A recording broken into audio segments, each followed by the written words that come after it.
예, 오늘은 주 여호와께 보일지니라라고 하는 말씀을 통해서 지난 토요일의 말씀, 큐티의 말씀을 또한 함께 또한 되새김질을 하려고 합니다.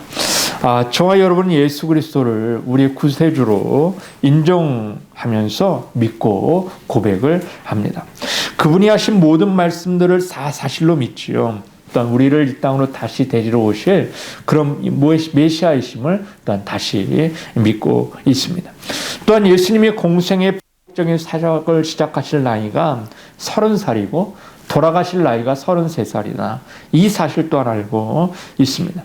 정말 3년 동안 자신의 삶은 없었고 오직 인류의 구원 사역을 위해서 사신 분이 예수 그리스도십니다.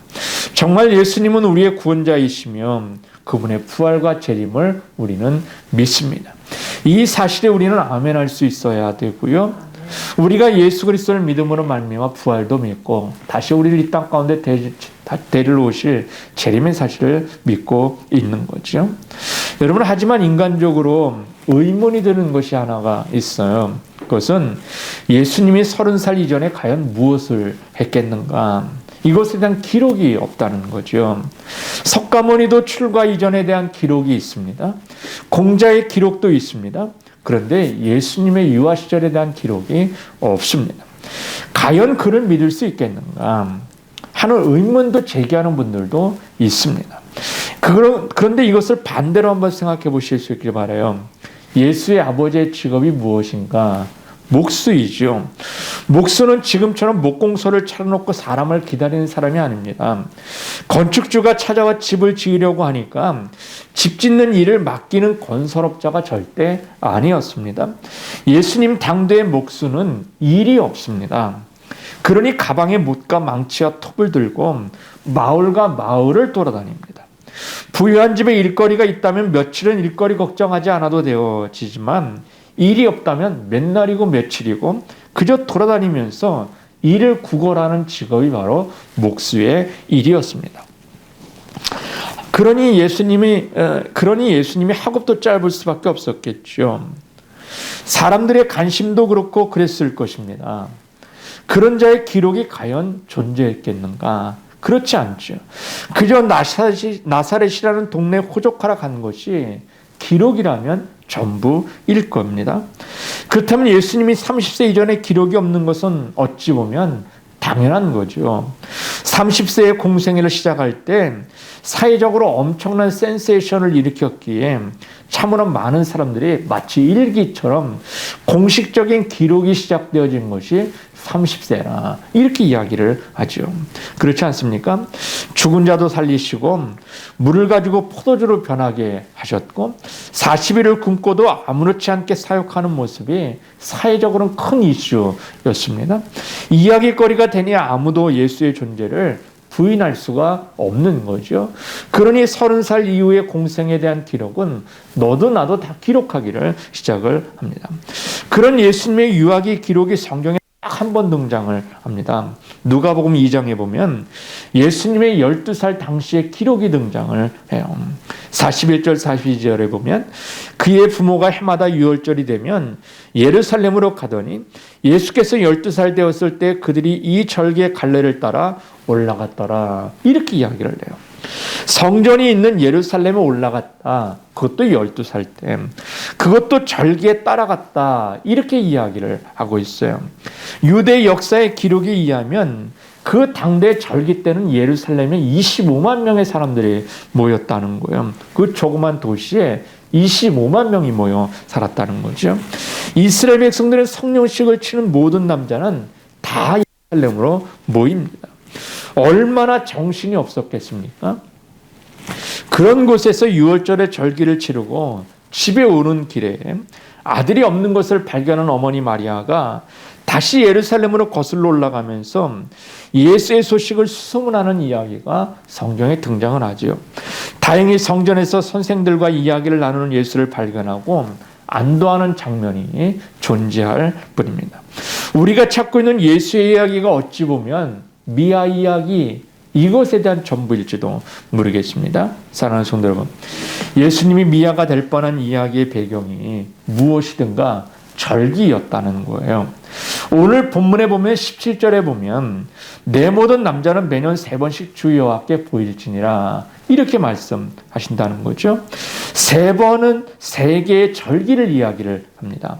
무교병의 절기와 맥주절과 수장절을 지키라는 거예요. 무교병의 절기는 예수님 당시에는 유월절과 관련된 절기이지요. 무교병을 먹고 그리고 양을 잡아서 먹고 그리고 출애굽한 사람을 지키는 절기가 무교병의 절기입니다. 그리고 맥주절은 밭에 뿌린 처음 열매를 거두는 시기가 바로 맥주절이죠. 그리고 수장절은 연말에 곡식을 거두어 저장하는 절기가 바로 수장절입니다. 지금으로 말하면 추수감사절의 절기이겠죠. 이런 절기들을 지키라 이렇게 이야기를 합니다. 절기에 대한 이야기는 교회 절기와 맞추어서 앞으로도 계속해서 말씀을 드리려고 해요.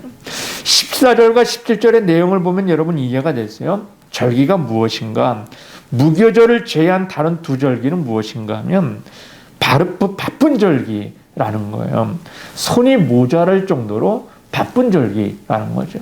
이스라엘 백성들이 밭에 곡식을 뿌렸습니다. 그리고 처음 곡식을 거둬들이는 거예요.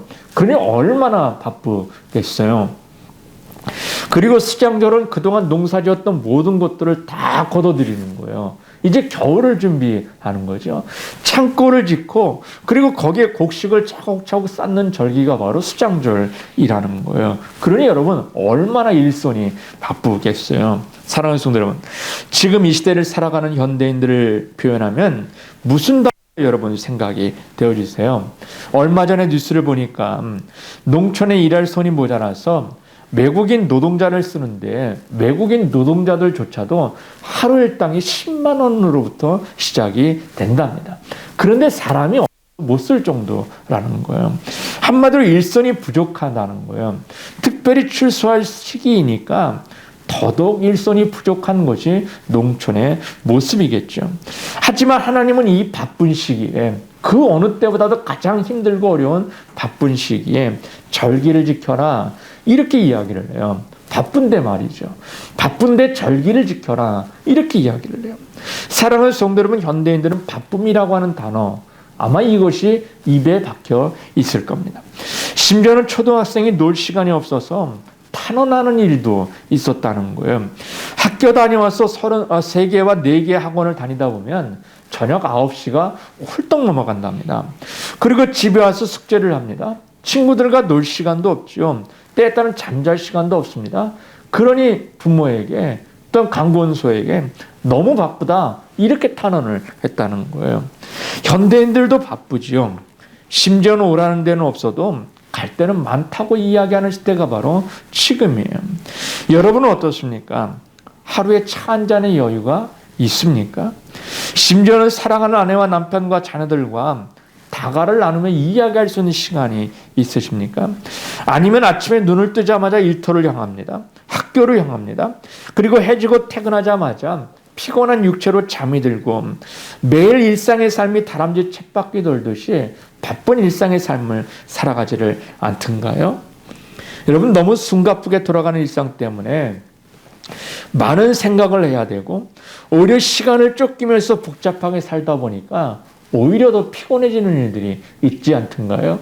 육체는 피곤함으로 잠이 들었습니다. 그러나 머리는 계속해서 끊임없이 무엇인가를 생각하며 무슨 일인가를 계속해서 만들어내는 일들을 하고 있지를 않던가요? 그래서 현대인들은 차분하게 한 가지 일에 집중하기가 어려운 시대다 이렇게 이야기를 해요. 이것을 우리는 좋은 말로 멀티야 이렇게 이야기하죠. 저 사람은 멀티야. 멀티라는 것이 무엇입니까? 동시에 여러 가지를 생각하고 여러 가지 할 수 있는 건 이것을 멀티라고 이야기를 하지요. 한꺼번에 여러 가지 일을 하다 보니까 그 일을 그르치는 경우들도 종종 있습니다. 성도 여러분, 앞에서도 말씀을 드렸지만 마리아와 요셉에게 예수는 보통 아이가 아니죠. 마리아는 마리아대로 요셉은 요셉대로 비밀을 간직한 하나님의 계시로 태어난 아이가 바로 예수 그리스도입니다. 그런 아들을 잃어버린 이야기가 여러분 무엇을 의미합니까? 그들이 하루 길을 간 뒤에야 예수님의 곁에 없구나 이걸 깨달았다는 거예요. 깜짝 놀란 마리아와 요셉은 다시 예루살렘으로 거슬러 올라가게 됩니다. 그리고 3일 만에 겨우 예수님을 발견하는 일을 하게 됩니다. 여러분 얼마나 놀랐는지 모릅니다. 그렇다면 이 마리아와 요셉이 그렇게 귀하게 얻은 이 아들 예수를 잃어버린 이유가 여러분 무엇입니까? 제가 생각하기에 마리아 요셉은 시골 사람들이지요. 시골 사람들이 모처럼 서울에 와보니까 너무나 복잡한 거예요. 너무나 화려한 거예요.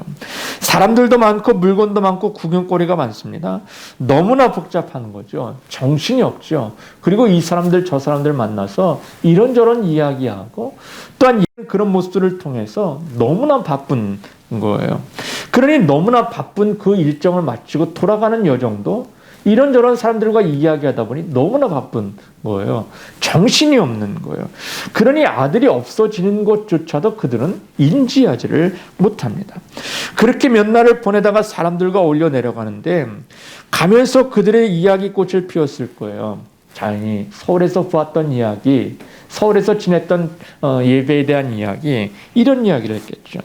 서울에서 본 최신 유행, 희양찬란한 서울의 모습들, 이런 것을 가지고 이야기를 정신없이 했을 거예요. 이러다 보니 복잡한 것에 정신이 팔리게 되어지고 정신이 복잡해지니까 예수 아들을 잃어버린 사실을 그들은 인지하지를 못하게 되죠. 여러분, 이런 모습은 가끔 우리 현대인들의 모습의 자아상일 수도 있겠다라는 생각이 되어집니다. 우리가 살고 있는 세상이 여러분 얼마나 복잡하고 요란한 세상입니까? 이렇게 복잡한 세상에서 정신을 가다듬지 않고 삶을 살아가기 때문에 극기하는 자신의 존재를 잃어버립니다. 그리고 내가 왜 살아야 되지? 내가 무엇을 위해서 살아야 되지? 내가 지금까지 살아온 삶이 뭐지? 내가 남편과 아내와 자식을 위해서, 가정을 위해서 이렇게 정말 몸이 부서지도록 일을 했지만 남아있는 게 뭔가? 이렇게 해서 자아상실을 하는 경우가 있습니다. 왜 살아야 하는가? 무엇을 위해 살아야 되는가? 그 삶의 의미와 목적을 잃어버리고 살아가기가 십상인 시대가 바로 지금이죠. 조용히 자신의 삶을 반성할 여유가 없습니다. 마음을 비우고 말씀으로 닦을 여유도 없습니다. 그러다 보니까 자아도 잃어버리고 내 심령의 예수도 잃어버리고 삶을 살아가게 되어지는 겁니다. 나는 예수를 믿어, 하나님을 믿어, 나의 종교는 기독교야. 그런데 어느 순간부터 기독교라고 하는 종교는 남지만 내 안에 예수를 잃어버리고 하나님을 잃어버리고 말씀을 잃어버리는 일들이 일어나더라는 거예요. 일주일 내내 기도하는 것도 잃어버립니다. 말씀을 보는 것도 잃어버립니다. 살다가 주일이 되어서야 겨우 헐레벌떡 교회에 오는 일들이 일어나지요. 성경에 보면 마리아와 요셉은 하루 동안만 예수님을 잃어버렸지만 어찌 보면 우리는 일주일 내내 예수님을 잃어버린 오직 기독교만이라고 하는 종교 안에 써여지는 기독교만이 남는 일들이 일어날지도 모르겠어요. 마리아와 요셉은 하루를 잃어버린 예수님을 찾는데 이틀이 걸립니다. 우리는 엿새 동안 잃어버리고도 주일날 교회 와서 겨우 1시간 동안 예수님을 찾으려고 하는 모습을 볼 때가 있습니다. 사랑하는 성도 여러분, 바쁘지요. 그런데 사랑하는 성도 여러분, 우리가 왜 바쁜가요? 적어도 하나님의 말씀을 묵상할 수 있는 여유는 있어야 하지 않겠습니까? 기도할 시간은 있어야 되지 않겠습니까? 몸도 바쁘지만 마음도 분주한 일들의 삶을 살아가는 이유가 무엇입니까? 마리아와 마르다는 예수님 방문에 마음이 몹시 분주합니다. 몸도 분주합니다.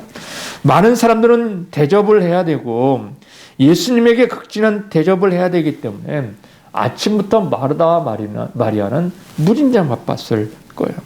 정작 예수님이 방문하시자 마르다는 부엌에서 극진히 대접하기 위하여 음식을 준비하느라 무진장 바쁘지요. 마리아는 예수님이 발치에 앉아서 말씀을 듣기에 바쁩니다. 이에 마르다는 예수님에게 손님을 대접하기에 너무나 바쁘니까 동생 마리아를 좀 부엌으로 보내셔서 좀 음식장만 하는 걸 좀 도와주십시오. 이 예수님이 무엇이라 이야기합니까? 마리아는 이 좋은 편을 택하였다는 거예요. 그러니 절대 그는 빼앗기지 아니하리라. 이렇게 이야기를 해요. 마르다도 예수님을 대접하기 위해 바빠요. 마르다도 예수님을 대접하기 위하여 바빠요. 한 사람은 음식을 준비하기 위하여 바쁘고 한 사람은 예수님의 말씀을 듣기에 바쁘다는 거죠. 근데 과연 어느 쪽의 선택이 하나님이 원하시는 선택이었을까? 사랑하는 성도 여러분, 주님은 대접하는 것 귀한 일입니다. 음식을 대접하는 일도 귀한 일입니다. 하지만 주님이 더 귀하게 보시는 대접이 무엇이겠습니까? 주님의 일로 바쁩니다. 귀합니다. 하지만 우리는 선택하는 일이 있어야 돼요. 어느 편을 선택할 건가? 예수님을 음식으로 대접하는 것에 바쁠 건가? 아니면 주의 말씀을 듣는 것으로 바쁠 건가? 정말 좋은 편이 어느 편인가? 정말 예수님을 대접하는 것, 음식으로 대접하는 것이 좋은 편인가? 아니면 정말 예수님을 말씀을 듣는 것이 좋은 편인가? 우리는 그 좋은 편을 선택을 해야 돼요. 사랑하는 성도 여러분, 하나님은 절기를 지키라 명령을 하세요. 여러분, 바쁜 추수의 계절에 절기를 지키라는 거예요. 추수할 때 이스라엘 백성들은 하나님의 때를 따라 비를 주시고 또한 빛을 주시고 바람을 주셔서 이 얼마나 귀한 곡식을 주셨는가. 아마 그들은 매일매일 감사했을 거예요. 그런데 추수보다 더 귀한 것은 하나님의 명령을 지키는 것 아니겠습니까? 너는 매년 3번씩 절기를 지킬지니라. 15절에 보니까 빈손으로 나오지 말지니라. 17절에 보니까 매년 3번씩 주 여호와께 보일지니라. 이렇게 이야기를 해요. 여러분, 곰곰이 말씀의 뉘앙스를 한번 생각해 보시면 이것은 권면이 아닙니다. 네가 일 다 끝내놓고 나에게 나와라. 이게 아니죠. 이 말씀의 뉘앙스는 명령이에요. 우리의 삶의 형편에 따라 하나님이 역사하시는 것이 아니라 하나님의 계획 속의 일을 이루어 나가시는 분, 그분이 하나님이시죠. 그렇습니다. 사람이 마음으로 자기의 길을 계획할지라도 그 걸음을 인도하시는 이는 여호와시니라. 주님은 분명하게 우리에게 그렇게 말씀하세요. 사랑하는 성도 여러분, 주님은 말씀하세요. 로마서 12장 1절부터 3절에 보면 그러므로 형제들아 내가 하나님의 모든 자비하심으로 너희를 권하노니 너희 몸을 하나님이 기뻐하시는 거룩한 산 제물로 드리라. 이는 너희가 드릴 영적 예배니라. 너희는 이 세대를 본받지 말고 오직 마음을 새롭게 함으로 변을 받아 하나님이 선하시고 기뻐하시고 온전한 뜻이 무엇인지 분별하도록 하라. 내게 주신 은혜로 말미암아 너희 각 사람에게 말하노니 마땅히 생각할 그 이상의 생각을 품지 말고 오직 하나님께서 각 사람에게 나눠주신 믿음의 분량대로 지혜롭게 생각해라. 이렇게 말씀하세요. 주님은 지금 우리의 몸을 원한다는 거예요. 이것이 너희의 드릴 영적 예배니라. 주님은 분명하게 우리에게 말씀하세요. 하나님은 예배를 받으시는 분이죠. 그렇다면 영적인 예배를 드리는 예배가 어떤 것입니까? 몸을 드리는 예배인 거예요. 그런데 여러분, 몸을 드리는 예배가 무엇인가? 성경은 분명하게 이야기를 해요. 이 세대를 본받지 않는 것, 마음을 새롭게 하는 예배, 분별하도록 하는 예배, 생각할 그 이상의 생각을 품지 않고 지혜롭게 생각하여 드리는 예배, 이걸 산제사라, 거룩한 몸으로 드리는 예배라, 그렇게 이야기를 해요. 다른 말씀은 어느 정도 이해가 되시리라 믿습니다. 하지만 주님은 생각할 그 이상을 생각하지 말라, 그 예배를 하나님께 드려라, 이렇게 이야기를 해요. 여러분, 이것이 이해가 될지는 잘 모르겠지만 성경에 보면 다윗은 전쟁터에서 늘 기도하면서 하나님의 인도를 받습니다. 때로는 사소한 일에도 하나님의 뜻대로 행동을 하지요. 그런데 사무엘하 23장 15절에 보면 다윗이 블레셋과의 전쟁이 있었습니다. 자신의 고향 베들레헴이 블레셋의 수중에 들어가 되어집니다. 그런데 다윗은 고향의 우물물에서 베들레헴 우물물을 내가 다시 마셨으면 좋겠다, 이런 한탄의 소리를 합니다. 이 자신의 고향인 베들레헴이 블레셋 수중에 있으니까 그 고향에 있는 베들레헴에 있는 우물을 좀 마셨으면 좋겠다, 그렇게 넋두리같이 이야기를 합니다. 베들레헴 성문교 우물물을 누가 나로 마시게 할꼬, 이런 이야기를 한탄합니다.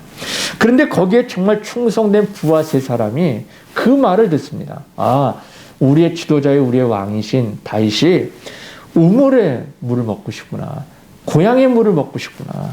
그러면서 목숨을 걸고 적진에 들어갑니다. 그리고 그 베들레헴의 우물을 떠옵니다.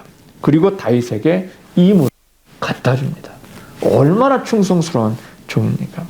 다윗은 생명을 걸고 온 그 물을 보면서 무슨 생각을 했을까? 아마 칭찬해 주는 것이 맞을 거예요. 그런데 이 다윗은 그 물을 받아들고 너무나 감격했을 것도 같지만 보통 사람들 같으면 그 물을 칭찬하고 그 사람 부하들을 칭찬하고 상을 주었을 거예요. 그런데 다윗은 그렇게 하지 않습니다. 그 물을 여호와께 부어드립니다. 그 물을 땅에 쏟으면서 내가 결단코 이런 일을 하지 않겠다. 이건 물이 아니라 내 부하들의 생명이다. 그리고 물을 땅에다 붓습니다. 얼마나 여러분 멋진 모습입니까? 다윗은 실로 매사에 하나님의 선하시고 기뻐하신 뜻이 무엇인가를 분별합니다. 다시 말해 주님의 감동과 은혜만을 생각했다는 거예요. 내가 목마르죠. 그런데 이거 목마른 것보다 더 중요한 것은 무엇인가 하면 하나님이 원하시는 것이라는 거죠. 하나님이 저들의 생명을 귀하고 값지게 이 땅에 보내셨고 하나님의 전을 지키고 하나님의 나라를 지키는 부하들이니 저들의 생명과 물이 어찌 같을 수 있겠는가. 그러니 그 생명을 귀하게 본다는 거예요. 그러니 아무리 목말라도 이 저 사람들의 생명과 나의 목마름과는 바꿀 수 없다는 거예요. 그러면서 부하들이 물을 떠온 것 중요하지 않다는 거예요. 하나님의 생각이 더 중요하다는 거예요. 여러분, 베드로가 예수님을 향해 주는 그리스도시요 하나님의 아들이십니다라는 고백에 예수님에게 칭찬을 받습니다. 이후에 바로 베드로는 예수님에게 사다리라는 소리까지 들으면서 책망을 받습니다. 예수님이 죽임 당하는 것을 막겠다고 했던 마태복음 8장 33절에 예수께서 돌이키사 제자들을 보시며 베드로를 꾸짖어 이르시되 사단아 내대로 물러가라 내가 하나님의 일을 생각하지 아니하고 도로 사람의 일을 생각하는도다. 그렇습니다. 주님이 주시는 생각 그 이상의 일을 하지 않는 것 하나님의 일을 생각하는 것이다 라고 성경은 우리에게 이야기를 해요. 인간의 일을 생각하면 물떠온 부하들이 칭찬 들을 만하지요. 하지만 하나님의 일을 생각하면 물떠온 부하들은 물떠온 것이 아니라 생명을 떠온 것과 같습니다. 그렇다면 하나님의 일을 생각하는 저와 여러분이 어떤 믿음의 성도의 삶을 살아가야 될까? 하나님이 주신 믿음의 생각 그 이상의 것을 하지 않는 겁니다. 사람의 일을 생각하지 않는 겁니다. 여러분, 이를 묵상하십시오. 말씀을 여러분의 가슴과 머리에 채워 넣으실 수 있길 바랍니다. 하나님의 마음을 품으십시오. 주님이 여러분의 생각 가운데 역사하시는 놀라운 믿음의 일들이 일어나실 줄로 믿습니다. 히브리서 13장 7절은 말합니다. 하나님의 말씀을 너에게 일러주고 너희를 인도한 자들을 생각하며 그들의 행실을 결말을 주의하여 보고 그들의 믿음을 받아라. 이렇게 이야기를 해요. 빌립보서 4장 7절은 이야기합니다. 그리하면 모든 지각에 뛰어난 하나님의 평강이 그리스도 예수 안에서 너희 마음과 생각을 지키시리라. 하나님을 섬기는 믿음의 성도는 생각이 중요해요. 마음이 중요하다고 이야기를 해요. 나의 형편과 상황이 주가 아니라 주님의 뜻이 중요하다고 이야기를 해요. 바라기는 주님이 주시는 복된 생각으로 저와 여러분의 삶에 주의 은혜가 넘치는 자의 삶을 살아가시기를 주님의 이름으로 축원합니다. 그리고 두 번째는 주님은 바쁜 시기에 주님 앞에 나오라 이렇게 이야기를 해요. 이유가 뭡니까? 저는 그 대답을 누가복음 2장 49절에서 한번 찾아보았어요. 예수께서 이르시되 어찌하여 나를 찾으셨나이까? 내가 내 아버지 집에 있어야 될 줄을 알지 못하셨나이까? 이렇게 이야기를 해요. 길을 잃고 헤매이는 자식을 향한 애틋한 마음으로 간장이 녹아내리는 마음으로 예수를 찾은 부모에게 아들 예수님은 나는 지금 아버지 집에 있는 건 모르셨습니까? 이렇게 대답을 하는 거예요. 사랑하는 성도 여러분, 여러분은 과연 교회를 무엇이라 생각을 하세요? 내 아버지 집이라는 생각이 드세요? 아니면 어찌 평안하세요? 아니면 기쁨이 있으세요? 아니면 교회를 나올 때 부담이 있고 불편한 생각들이 더 드세요? 우리는 지금 아버지 집에 있는 겁니다. 문제는 무엇입니까? 누가복음 2장 50절에 보면 그 부모가 그가 하신 말씀을 깨닫지 못하더라. 문제가 뭐예요? 깨닫지를 못하는 겁니다. 내가 지금 어디에 와 있는지 어디에 가야 하는지를 지금 깨닫지를 못하는 거예요. 성도 여러분, 깨닫는 것이 은혜인 줄로 믿습니다. 하나님이 저와 여러분을 위해 하나님의 집으로 부르시는 거예요. 절기를 통해서 부르십니다. 안식일을 통해서 부르십니다. 예배를 통해서 주님은 지금 저와 여러분을 부르시는 거예요. 어떻습니까?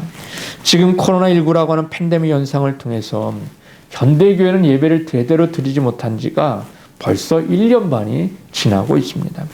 아버지 집을 떠나 있는 기간이 길어지고 있습니다. 그동안 교회 가는 것이 불편했고 왠지 부담스러운 일이었는데 이제 교회를 가지 않아도 예배를 드리지 않아도 당연시 되어지는 시대에 살면서 여러분은 집 떠난 기분을 경험하고 있지를 않습니까? 여러분, 둘째 아들은 아버지에게 자신의 재산의 몫을 분배받아서 독립해서 마음 놓고 행복하게 삶을 살아갈 수 있었을 것 같았습니다. 세상적인 향락을 즐기고 마음 가는 대로 결정하고 삶을 살아가는 것이 행복인 것처럼 삶을 살았습니다.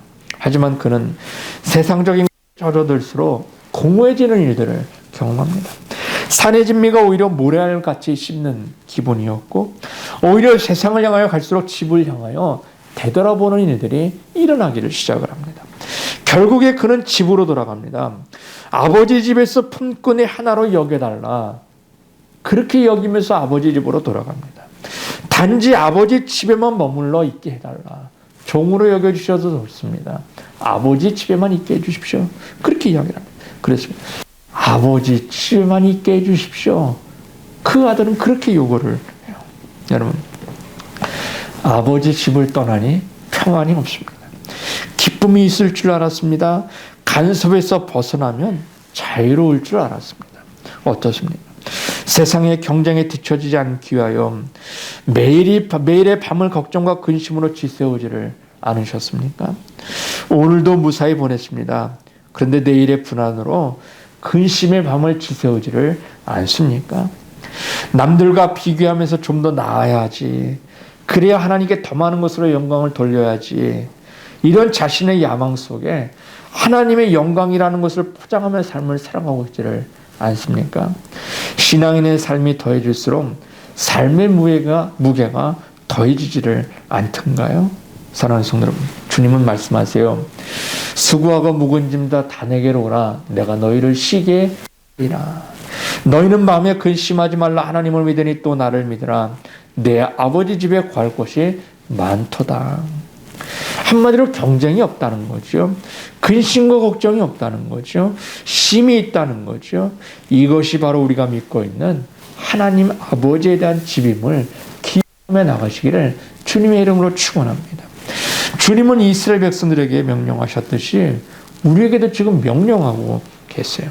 너 주 여호와께 보여라. 이거죠. 억지로라도 보이라는 거예요. 잠시라도 보이라는 거예요. 나보다 나를 더 잘하시고 나를 만드신 하나님 아버지가 지금 나를 보고 싶다 말씀하고 있는 거예요. 여러분이 보고 싶다. 이것을 여호와의 절기를 지켜 주 여호와께 보여. 이걸 다른 표현으로 지금 하고 계시는 거예요. 내가 너를 지금 무진장 보고 싶다니까. 그러니 내가 너에게 명령하는 거야. 주 여호와께 보여라. 이렇게 말씀하는 거죠. 성전을 통해 위로하고 싶고 말씀을 통해 힘을 주고 싶고 성령을 통해 심과 길을 인도해 주겠다. 그러니 나에게 보여라. 말씀하는 거죠. 이것이 절기요, 이것이 하나님께 오늘도 예배될 이유가 바로 여기 있는 거죠. 여러분, 얼마나 힘이 되세요? 얼마나 경쟁과 삶 속에서 살아남기 위하여 발버둥을 치세요? 아버지 집에 거하는 사람들에게 주시는 은혜의 복이 구체적으로 등장하는 내용이 20절부터 28절까지의 내용입니다. 그 중에 내 마음에 가장 와닿는 말씀이 25절입니다. 그리하면 여호와가 너희 양식과 물에 복을 내리고 너희 중에서 병을 제하리니. 이렇게 말씀하세요. 주님은 양식과 물을 준다는 거예요. 여러분, 광야에서 정말 필요한 것이 무엇입니까? 먹을 것과 물이죠. 여러분은 왜 일을 하세요? 정확히 말하면 무엇을 위하여 일을 하세요? 간단히 말해 먹고 살기 위함 아닙니까? 자녀들에게 먹을 수 있고 마실 수 있는 재산을 물려주기 위함 아닙니까? 아버지 집에 거하는 자들에게 양식과 물을 준다. 이렇게 말씀하세요. 거기에 복을 주시겠다라고 이야기를 해요. 저와 여러분이 바라는 하나님의 은혜의 복을 주시겠다. 이렇게 이야기를 하는 거죠. 또한 병을 제하게 하시겠다라고 이야기를 해요. 사랑하는 성도 여러분, 이것이 아버지 집에 거하는 자의 약속이라. 이 사실을 우리는 기억을 해야 되죠. 생각만 해도 여러분 꿈과 같지 않습니까? 생각만 해도 희망이 보이지 않습니까? 나는 아무것도 한 것 없어요. 그런데 아버지 집에 거하기만 했더니 주님이 물을 주세요. 음식을 주세요. 그리고 심지어는 우리의 병까지도 다 제어해 주시겠다라고 이야기를 하고 있지요. 성도 여러분, 아버지 집에 나오시기를 주님의 이름으로 축원합니다. 아버지 집으로 인도하시기를 주님의 이름으로 축원합니다. 아버지 집만이 평안이 있고 약속이 있고 희망이 있음을 여러분 기억을 해야 되죠. 지난주 화요일에 성도님의 섬김으로 기쁨의 교회 간판을 달았습니다. 정말 교회 이름만 보이지요. 교회 올 때마다 저희 교회만 보입니다. 다른 교회는 보이지 않고 오직 기쁨의 교회만 보입니다. 다른 교회 목사님이 컴플레인도 합니다. 임시로 하는 예배 처소라며 너무 오버하는 것 아니야. 이렇게 말씀하시는 분도 있습니다. 제가 여러분 기쁨의 교회를 위해 기도할 때 무엇이라고 기도하는지 알고 계시죠? 세상에 많은 교회가 아닌 하나님이 쓰시는 믿음의 교회예요. 하나님의 말씀이 있고 성령의 역사가 있고 사랑이 넘치는 교회가 되게 달라. 그렇게 기도하지요. 이런 기쁨의 교회 다른 수식어가 필요합니까? 다른 교회 디자인이 필요합니까? 오직 기쁨의 교회라고 하는 문구만 존재하는 건 어찌 보면 맞겠다라는 생각이 되어지는 거죠. 오직 우리 기쁨의 교회는 아버지의 집이 되기를 원합니다. 아버지 하나님이 주시는 힘과 평안과 은혜가 있기를 원합니다. 이것을 우리가 크게 아멘할 수가 있어야죠. 다시 한번 하겠습니다. 오직 기쁨의 교회는 문구라고 하는 것이 존재하는 건 맞습니다. 오직 우리 기쁨의 교회는 아버지의 집이 되기를 주님의 이름으로 축원합니다. 아멘. 아버지 하나님이 주시는 힘과 평안과 은혜가 있기를 주님의 이름으로 축원합니다. 아멘. 오직 아버지의 사랑만이 있기를 원하지. 이것을 위해 더더욱 기도하며 자부심을 갖는 은혜가 있는 저와 여러분이 되시기를 주님의 이름으로 축원합니다. 제가 매주일 설교를 유튜브에 영상으로 올립니다. 어떤 것은 조회수가 200개가 넘는 것도 있습니다. 제가 솔직히 매일 10회 정도는 올리는 것 같습니다. 하지만 많은 분들이 진정한 교회를 찾고 있다는 것 같고 말씀을 사모하는 이유가 있는 것 아닌가 이런 생각이 되어집니다. 강원도 원주에 시작한 지도 얼마 되지 않은 조그만 교회를 누가 찾아보겠습니까? 그런데 듣다 보니까 보여지게 되고 보여지니 듣다 보는 분들이 200여 분이 넘는 것 같아요. 저는 이 영상을 보는 분만 아니라 진정한 교회를 찾는 여러분에게도 말씀드리고 싶어요. 하나님의 집으로 나아가십시오. 그곳에 평안이 있고 그곳에 축복이 있습니다. 언제까지 코로나로 인해서 우리의 신앙을 포기하시겠습니까? 이젠 심과 평안과 은혜가 넘치는 물과 음식과 저와 여러분의 육체를 채워하시는 아버지 하나님의 은혜가 넘치는 주님의 집으로 나아가시길 바랍니다. 저는 이제 말씀을 정리하려고 해요. 주님은 여러분을 기다리고 계세요. 아버지 집에서 만나기를 원하고 계세요. 아버지 하나님 집이 평안이 있고 쉼과 진정한 안식이 있다 말씀하고 있어요. 예배드리는 모든 믿음의 성도들이 하나님의 집에 거하는 온전하신 믿음의 축복이 넘치시기를 주님의 이름으로 축원합니다.